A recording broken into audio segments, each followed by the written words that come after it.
Shalom, everybody. Rabbi Edelstein here with this week's last-minute episode of Rabbi E in 3D, brought to you as always by MEOR DC.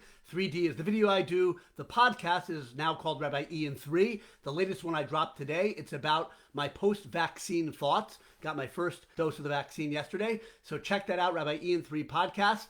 Find it at all your podcast directories. But I want to share a different bit of wisdom, I hope, with you now, as the sun is not yet going down, but soon. And I'm keeping it with the timer here, so we keep it brief, I hope, impactful.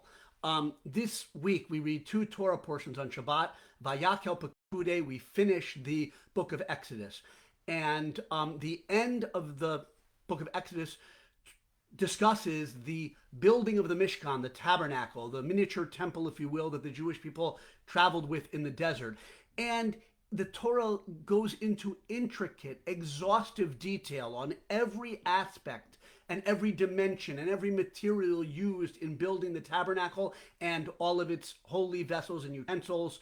In fact, not just these last two Torah portions, but a couple weeks ago, we also read the detailed commandment to build the Mishkan. First, we had the detailed commandment. Now we have the detailed description of the execution, the building of the Mishkan, of the tabernacle. That's how important it was in our Jewish life, and how important is what it represents for us, for all of us, for all time.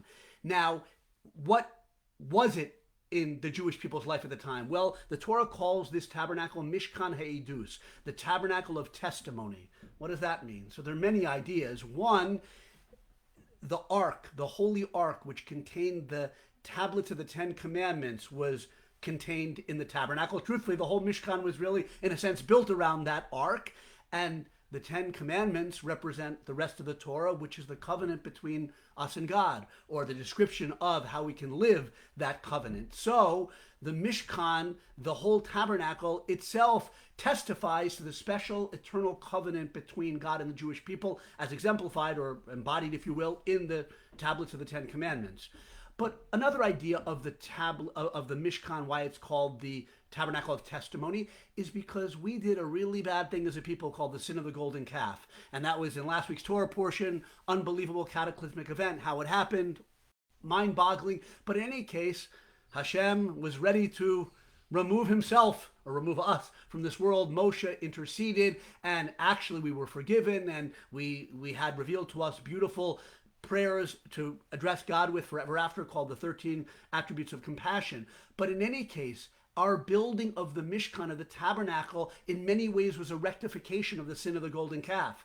And when, after the Mishkan was built, at the end of this week's two Torah portions, at the end of the book of Exodus, the Mishkan is built, it's set up, and God's presence rests upon it, so to speak, or rather with the Jewish people, but visibly the Shechina, the divine presence, is reflected in a cloud hovering over the tabernacle. So God's presence lived amidst the Jewish people. That was the glory of the tabernacle, the Mishkan. It was a testimony of God's closeness to the Jewish people. But there's so what is that? We don't have a tabernacle anymore. But the rabbis explain that it represents many things, many symbolic understandings of the Mishkan, the tabernacle, but one is the whole system in Mitzvot. We had to follow God's commandment exactly and precisely in order to make this physical structure, which would be the vehicle. Time's up. Let me finish this thought. Which would be the physical manifestation of God dwelling with the Jewish people as he brought his Shechina to be felt, connected to the Mishkan, to the tabernacle. So following exactly how to build the tabernacle with all the details, it's really the main reason the commentators say why the details are so stressed, because in order to have that blessed, beautiful closeness to God of the Shechina dwelling with us, we had to follow precisely every detail of the building of the Mishkan. By the way, unlike the golden calf, which was its own unholy building project that didn't go so well. So the Mishkan is a testimony of God's full forgiveness of the Jewish people, after the golden calf, and how his presence was restored to us as a people, to our life as a people, and the purpose of the whole tabernacle really being to bring the holiness of God and God's presence into the heart of each and every Jewish person. But today, without a mishkan, we have the mitzvot.